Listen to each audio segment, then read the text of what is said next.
దర్శి దర్శిని అడుగుదాం. దర్శికి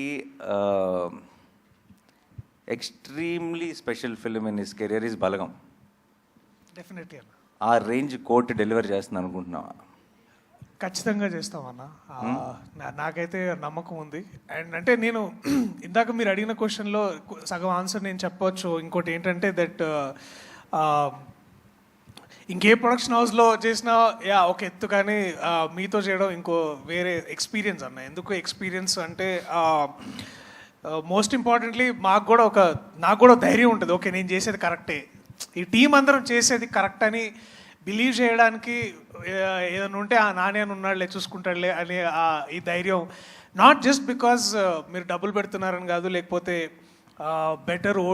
బెటర్గా దీన్ని వైడర్ ఆడియన్స్ తీసుకెళ్తారని కాదు, కానీ స్క్రిప్ట్లో ఎక్కడన్నా మధ్యలో ఒక నాట్ ఉన్నా, లేకపోతే ఎక్కడైనా ప్రాబ్లం ఉన్నా సరే మీరు ఒక రైటర్గా ముందుకు వస్తారని మాకు ఆ నమ్మకం ఉండింది.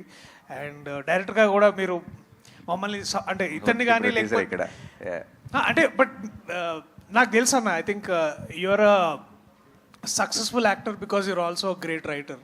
అండ్ నాకు ఆ నమ్మకం ఉంది. So that's reason I think this is a better experience. నిజంగా రాసిన ఏం లేదు అసలు ఎప్పుడు, బట్ అప్పుడప్పుడు మంచి idea. But at least you know what is a better material. So yeah, అది నాకు తెలుసుగా, నేను ఎందుకు అడుగుతా, మీరు అడగండి కావాలంటే. ఓకే, అండ్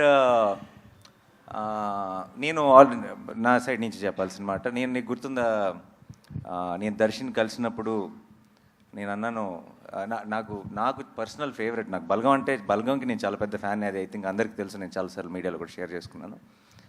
ఈ సినిమా స్టార్ట్ చేసేటప్పుడు దర్శి నేను నా ఆఫీస్ బయట ఉన్న లాన్లో సరే వీఆర్ స్టార్టింగ్ ద ప్రాజెక్ట్ అని మాట్లాడుకున్నప్పుడు దర్శితో అన్న, no matter what, this should be your second best film Darshi, అలా చేయాలి మనం అని నేను ఫిక్స్ అయ్యా.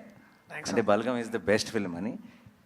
రీసెంట్గా సినిమా చూశాను, I think second best film కాదు, ఫస్ట్ దాంతో పోటీ పడుతుందని నా నమ్మకం. అండ్ మీద రోషన్కి నీకు ఇది కామన్ క్వశ్చన్. నేను ప్రొడ్యూసర్ని, కానీ ఆన్ లొకేషన్ ప్రొడ్యూసర్ని కాదు, కాబట్టి నాకు చాలా విషయాలు పోస్ట్ అవుతుంటాయి. మీ ఇద్దరికి బోల్డ్ ఈగో క్లాష్లు ఉన్నాయని, సెట్లో ఉన్నప్పుడు నేను హీరో అని, ఫస్ట్ హాఫ్ హీరో నేను, సెకండ్ హాఫ్ హీరో నేను అని మీరిద్దరు ఒకరినొకరు చూసుకోకుండా అలా చాలా ఈగోయిస్టిక్ ఆన్ లొకేషన్ బిహేవ్ చేశారని విన్నాను రూమర్స్, బట్ అది ఎంతవరకు నిజం? దీనికి అతనే కరెక్ట్ చెప్తాడన్న. అండి, ఇక్కడికి వచ్చిన మీడియా వాళ్ళందరికీ నమస్కారం అన్న. అలా ఏం లేదన్నా యాక్చువల్లీ, బట్ అన్నే సాంగ్ నువ్వే దొబ్బేశావు. లైక్ గర్ల్ ఫ్రెండ్ నీకే ఉంది, సాంగ్ నువ్వే దొబ్బేశావు, నన్ను ఏంట్రా ఈ లాయర్ చేశారు అనేసి ఫీల్ అయ్యాడు. యా, నీకు లవ్ స్టోరీ కావాలనిపించిందా? అంటే దీంట్లో ఫస్ట్ వర్షన్ ఎట్లుండిందంటే, ముందు సూర్యతేజ అర్జున్ సర్కార్ లాంటి క్యారెక్టర్ అయితే బాగుంటుంది, నేను రోషన్ లాంటి క్యారెక్టర్ చేస్తే బాగుంటుందని ఒక వర్షన్ అప్పుడు ఒకప్పట్లో బాగా నడిచింది. But most importantly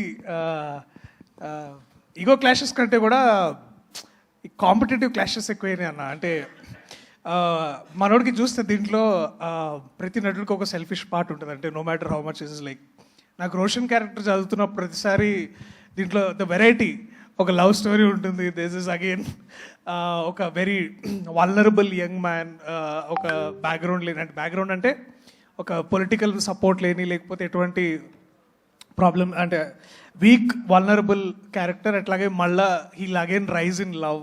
so there is spectrum of ఒక క్యారెక్టర్ ఆర్క్ మనోడికి చాలా వెరైటీ. నాకు అది చూసి కొంచెం అసూయగా ఉండేది. సో అప్పుడు అట్లా అంటుండేవండి, అంతేగాని but I'm very proud of what is done in the film, like you are.